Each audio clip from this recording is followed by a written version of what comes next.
I feel my work is very rooted to Mexico, to my background, the sense of community and social justice.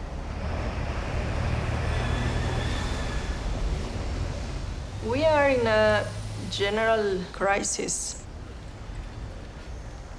The disappearance of the 43 students of the Ayotzinapa school is, I think, one of the most well-known situations and political crisis in Mexico at the moment. I started working with Disidencia project in 2007.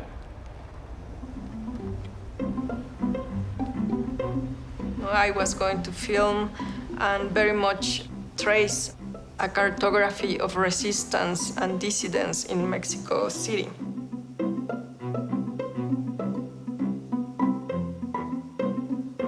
Mexico City, for me, it's so rich. I think the city is inspiring because it's full of improvisation. Mexico City, it's very mixed. In terms of class, of race, it's very much built by the indigenous, the people that came from all the other states in Mexico.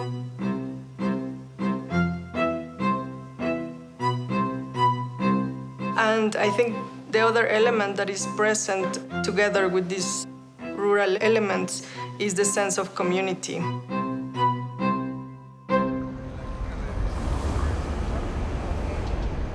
I was born in Mexico City, here, but my family comes from Oaxaca. So if I have to say that my roots are somewhere in the country, it would be the south. I studied visual arts, but I quit school. It was around the early 90s. The art scene became quite interesting because anything was possible. It was not evident at the beginning of my production that it was going to take a political direction, but suddenly it just became obvious. From here we can see the Latin American Tower. That's where I used to have the office space on the 14th floor. It used to be in every postcard of Mexico City. Now that's changing, but it's still a very symbolic building. The Better Life Corporation started around 98. It's probably my most important work. At the beginning, it was not planned as an art project. Just these symbolic actions and giving away little gifts. It could be a subway ticket, it could be a barcode sticker for the supermarket, student ID card. It created this sense of freedom that actions are possible. So I think you empower people. This little disturbance in the system, no? It's finding the gap in the bureaucratic process. With the barcodes intervention, I could alter just the lines and people were buying cheaper food. Of course, it's micro sabotage. And then, little by little, it became an art project as well. It gets exhibited in cultural spaces, and that's very important because it became the second stage of this street intervention. Any conceptual art, the main thing is to generate the idea, and in my case, it's the social idea.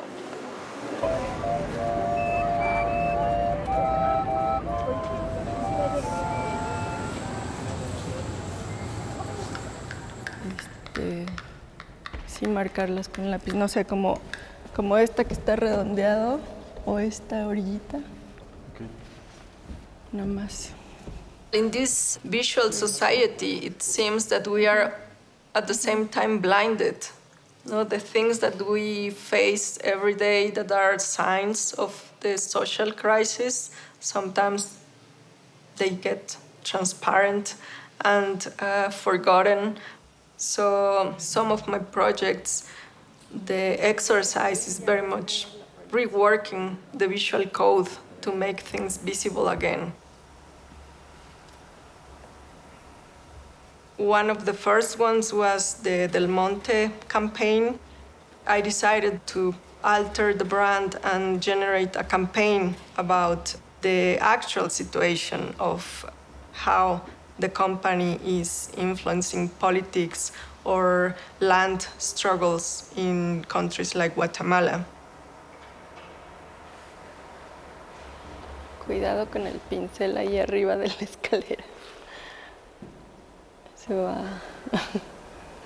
In my case, as everything is generated as conceptual art, it's secondary if it's made by me or if it's painted by me. But usually I let those things to the professional sign painters.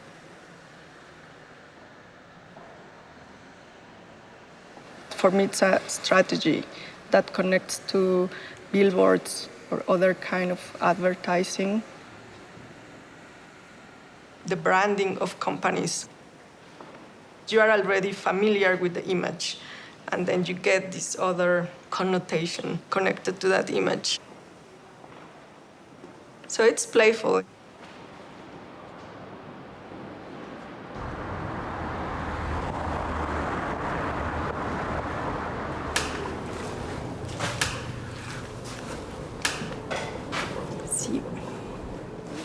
I got interested in primitive currency, and cacao was used as currency in pre-Hispanic times in Mexico.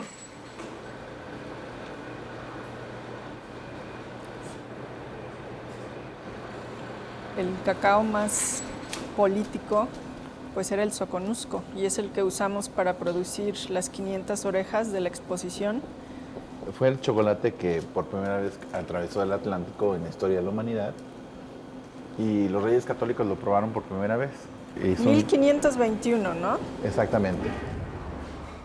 For me, the exhibition Feast and Famine was very much a reference to the capitalist system, considering the whole capitalist system as a cannibalist process. Mira, sí parece sangre, ¿no? Sí. Because I think that puts together two of the characteristics of capitalism, the exploitation of all the resources in the planet. So it's all this feast, but at the end, we are reaching the point of societies that are dying of starvation.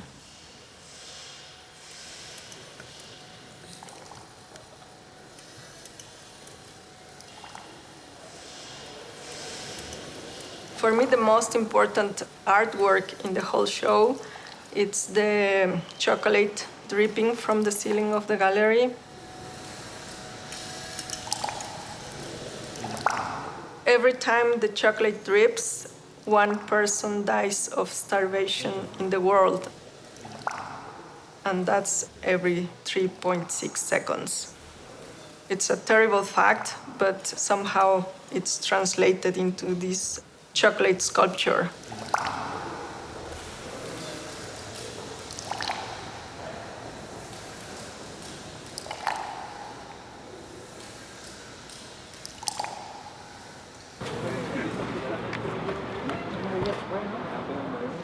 Since pre-Hispanic times, the neighborhood of Tepito was a place for a market. And that's why they are somehow occupying the streets to have their businesses. I like when there are these spaces of freedom on the streets in Mexico City. The area itself has been very united and almost autonomous. It's an alternative way of commerce and a very interesting way to resist and survive.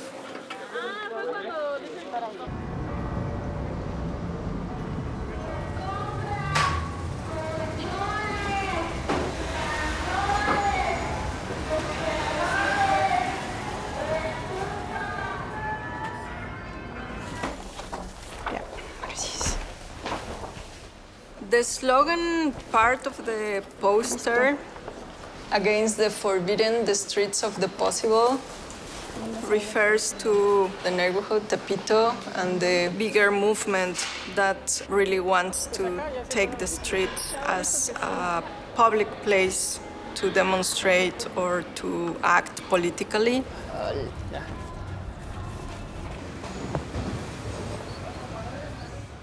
And some part of that kind of street culture or community life is getting forgotten.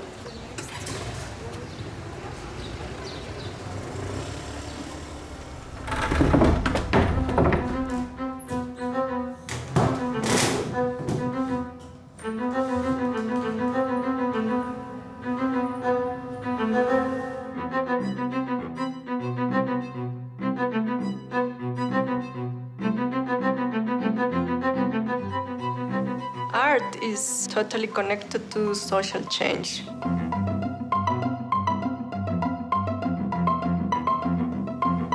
We don't have a way to measure how art can impact society, and that's good because that's part of the freedom to do.